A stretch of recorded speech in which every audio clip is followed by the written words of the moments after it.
Assalamualaikum warahmatullahi wabarakatuh. Hai, selamat pagi, selamat siang, selamat sore, dan selamat malam.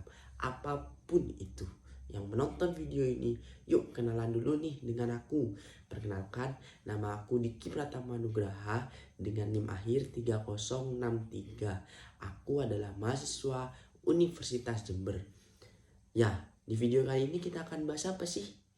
Di video kali ini kita akan bahas tentang etika kehumasan. Adapun Diki di sini sedang menjalankan tugas UTS Manajemen Kehumasan. Untuk itu, tanpa basa-basi lagi, yuk kita tonton video lebih jelasnya. Semoga video yang Diki sebarkan bisa bermanfaat nih. Nah, langsung saja kita ke pembahasannya. Jadi yang pertama itu kita harus bahas apa itu etika. Nah, etika itu adalah nilai-nilai dan norma-norma moral yang menjadi pegangan bagi seseorang atau suatu kelompok dalam mengatur tingkah lakunya. Etika biasanya berhubungan erat dengan moral yang berarti juga adat istiadat atau cara hidup seseorang dengan melakukan tindakan baik. Dan juga di dalam etika ini kita bisa tahu nih bagaimana cara menghindari hal-hal tindakan-tindakan yang buruk. Tentunya kita semenjak lahir sampai saat ini kita sudah diajarkan tentang etika dan moral-moral yang baik dan hal-hal apa saja nih yang menjadi larangan-larangan kita dalam berkehidupan di masyarakat dan sekitarnya. Nah, selanjutnya ada public relation atau bisa disingkat PR. PR di sini bukan pekerjaan rumah ya guys, tapi PR di sini adalah public relation.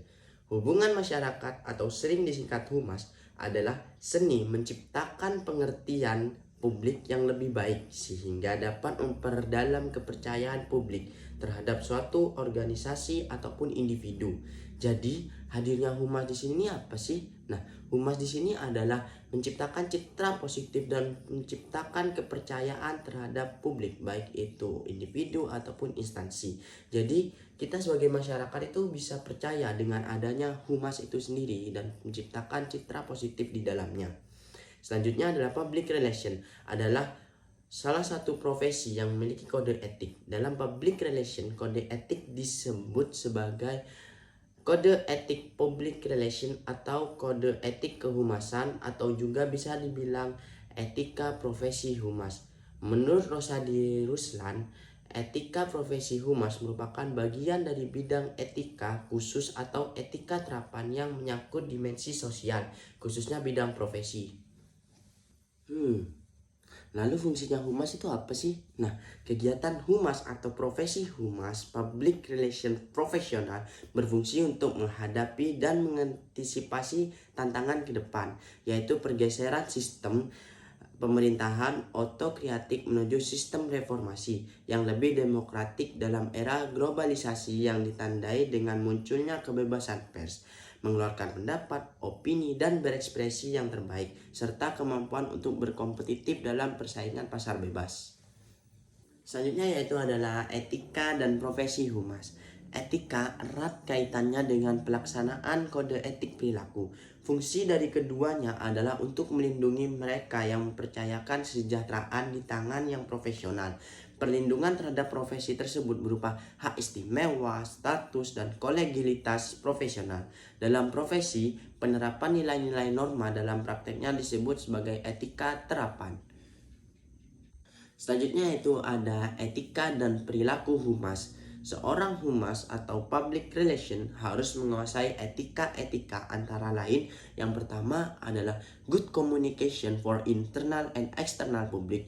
Jadi sebagai seorang humas harus bisa memiliki komunikasi yang baik, baik itu internal dan eksternal terhadap publik dan masyarakat luas.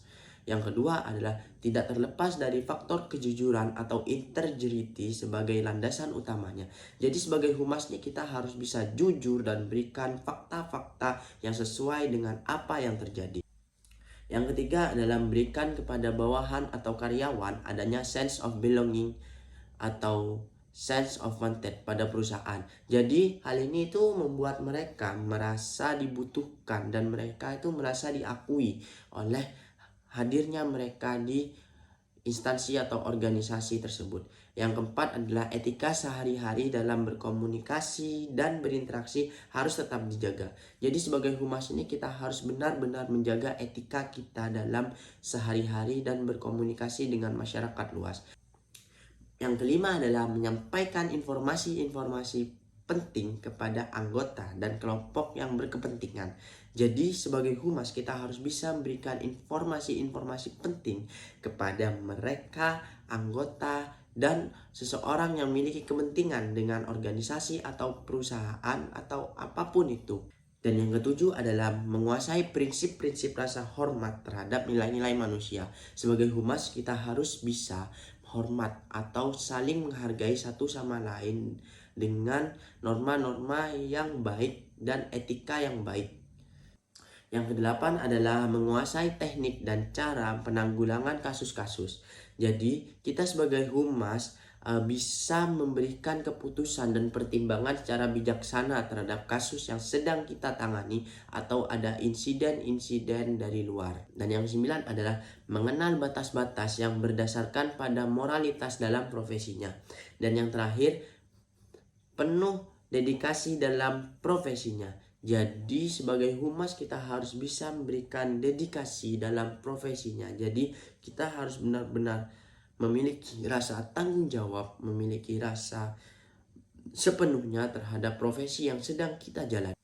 Baik, selanjutnya adapun kode perilaku seorang praktisi humas. Yang pertama adalah kode of conduct, merupakan kode perilaku sehari-hari terhadap integritas pribadi, klien dan majikan, media dan umum, serta perilaku terhadap rekan seprofesinya. Dan yang kedua adalah kode of profession, merupakan standar moral, bertindak etis dan memiliki kualifikasi serta kemampuan tertentu secara profesional lainnya. Dan yang ketiga adalah kode of publication, merupakan standar moral dan yuridis etis melakukan kegiatan komunikasi, proses dan teknik publikasi untuk menciptakan publisitas yang positif demi kepentingan publik. Dan yang terakhir adalah kode of enterprise, menyangkut aspek hukum perizinan dan usaha, UU, PT, UU Hak Cipta, merek dan paten, serta peraturan lembaga. Jadi kesimpulannya apa sih? Nah, etika kehumasan itu diperlukan oleh masyarakat karena hubungan masyarakat merupakan hubungan yang menyangkut pengertian dan menuju kepada kemauan baik atau goodwill dan reputasi yang tergantung kepada kepercayaan. Artinya berlaku jujur adalah jalan terbaik karena hubungan masyarakat tidak akan berjalan tanpa adanya kepercayaan di sana. Yang kedua adalah hubungan masyarakat bertanggung jawab untuk menyampaikan informasi yang benar tanpa adanya banyak komentar. Nah, gimana setelah menyimak video tadi? Apakah ada hal-hal yang menjadi gambaran nih buat kalian? Mungkin itu saja yang dapat saya sampaikan. Mohon maaf apabila terdapat beberapa kata-kata yang kurang mengenakan atau kurang jelas. Mohon dimaklumi. Wabillahi taufik wal hidayah. Wassalamualaikum warahmatullahi wabarakatuh.